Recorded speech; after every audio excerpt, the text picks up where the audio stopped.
The room went quiet when she interrupted the meeting. "Can you repeat that word?" she snapped. "I don't know what you mean." That was the moment I realized something. I didn't need to raise my voice. I didn't need to discipline her publicly. I just needed a bigger vocabulary. If you've ever worked with someone who poisoned the workplace but somehow never crossed a line enough to get fired, hit that like button and subscribe, because this revenge was subtle, professional, and devastating. This happened a few years ago when I was a senior supervisor at a logistics facility outside Madison, Wisconsin.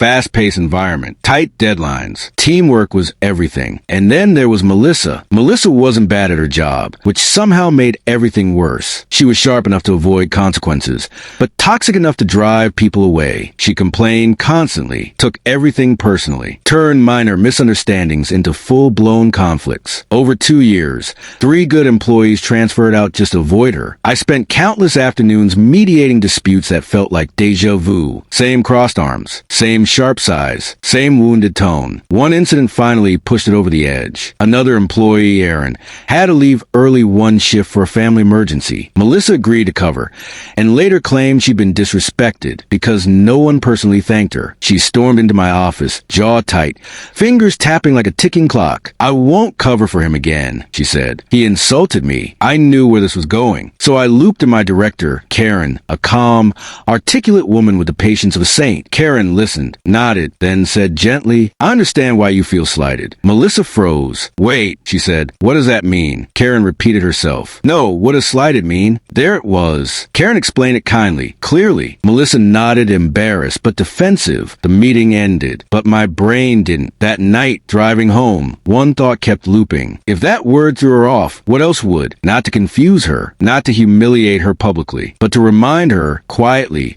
that professionalism had a standard. So I began upgrading my emails. Nothing outrageous, just precise. Words like inadvertent, contextual, counterproductive, misaligned. Sometimes I'd rewrite a sentence twice. Sometimes I'd look up a synonym, just one notch above casual speech. Emails to the team, emails to her, always polite, always calm. Weeks passed. Then one morning, Melissa sent the department-wide daily safety email. Normally harmless, routine, until I read the last line. "Thanks for getting shit done yesterday." I stared at the screen. My jaw tightened. That email went to executives, HR, operations. So I responded privately, short, professional. I asked her to avoid profanity, explaining that it set an irreverent tone and could be misconstrued as unprofessional. I sent it and waited. Her reply came fast, long, emotional, accusatory. She claimed I was targeting her, that others had done worse, that she was being unfairly scrutinized. That evening, a coworker, Lena, who used to be Melissa's friend, called me. "She just spent 20 minutes ranting," Lena said, "and she was really mad about one word. I already knew which one." She said, "Who even says misconstrued? I don't even know what that means." I muted the phone and smiled, not out of cruelty, but relief, because for the first time,